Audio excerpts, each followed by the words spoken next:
Krista is actually standing by live, and she's talking meat as well. What's going on, Krista?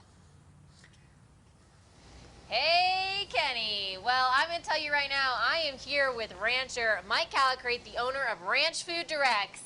And I can tell you, he knows a thing or two about meat. Is that right, Mike? I do.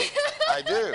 You know, we raise the cattle, we raise the pigs. I've been doing it for 45 years in St. Francis, Kansas, just on the Colorado-Kansas border. Yeah.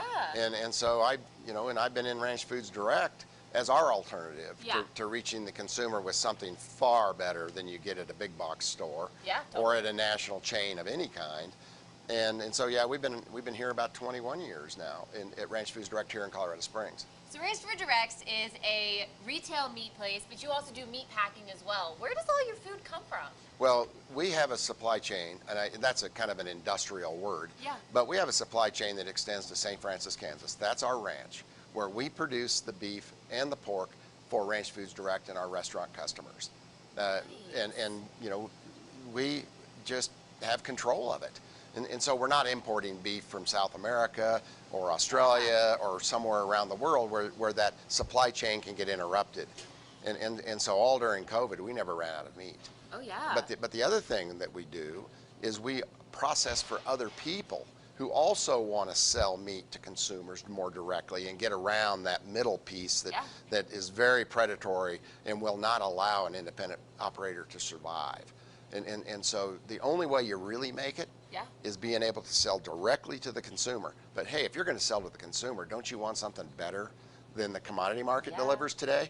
So you start with the right breeding. We use an Angus cow with a Wagyu bull, which is the Kobe beef, the animal that provides the beef for the Kobe, really high quality. Yeah. And we use a Berkshire boar on a mixed breed sow, so the quality is top notch. Then what you want to do is get rid of the performance enhancing drugs that are worth 150 extra pounds at the end if you're in the industrial model of production. We give that up for meat quality that is far better and better marbling, so the meat's better, easier to digest, it's more flavorful, it's healthier. And so we do everything we can to make sure the consumer has a great experience when they eat our product. And so a lot of people that we sell our meat to through our retail outlets, you know, they're eating less at restaurants because they're getting such an amazing eating experience at home. Yeah. And they can afford a lot nicer bottle of wine if they want. I'm all about that, Mike. You know me. But so you talked about quality and how it is different with you guys. And so I feel like a lot of people might be like, well, he's just saying that. But you can actually put your money where your mouth is, especially since your ranch is super local and people can go check that out if they want to. We welcome people to come to our ranch. And one of the things we've done in an effort to just make it the best it can possibly be, not only for meat quality, but for the animal. What if an animal was raised on the same place that it's slaughtered on, that it's processed on? It honestly never has a bad day. And so we built a slaughter facility right on our ranch. Yeah. So the only thing gets transported from us is the actual carcass.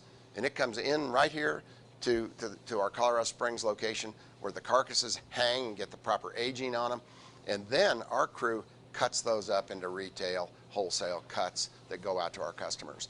And so we're a much more efficient operation because we're not putting a lot of miles on a live animal. Yeah. Like, you know, there's a lot of people that are putting 500 miles on a finished steer or heifer to get to a big meat packing plant.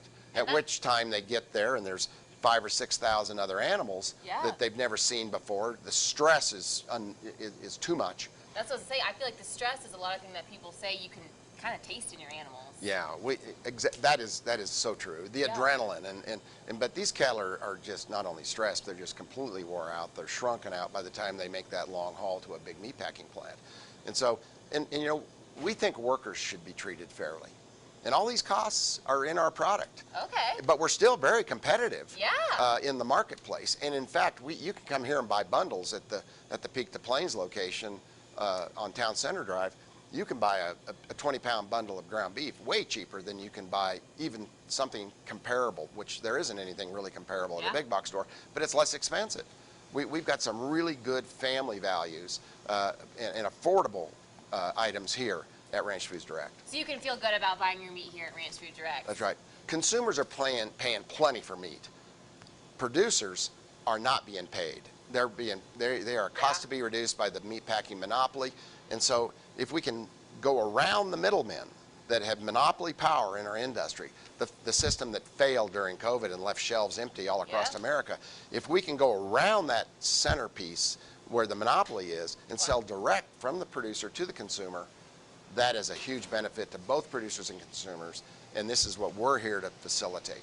Yeah, Mike, I feel good just talking to you. I feel good being in here in your retail store and what you guys offer. I'm excited to learn more and actually get some behind-the-scenes look at what you guys do here at Ranch Food Direct. Thank you so much, Mike. Well, thank you. All right, guys, we're here at Ranch Food Direct. You can come out here anytime you guys want. We're at the retail store. They've got 2 locations here in Colorado Springs, and trust me, he knows what he's talking about. You can bet you're going to get some good quality meat here at Ranch Food Direct. Kenny? Absolutely love that. You know, it's just a meat-filled show today, Krista. Oh, yeah. Bring some meat back with you. I got some Texas Roadhouse here. We'll just have a big old party together. And you know who else is having a party, Krista? Well, Rocky Mountain Vibes is having a party for the rest of the week and into Monday. Coming up after the break, I sit down with Cliff, the MC and promotions director for the Rocky Mountain Vibes.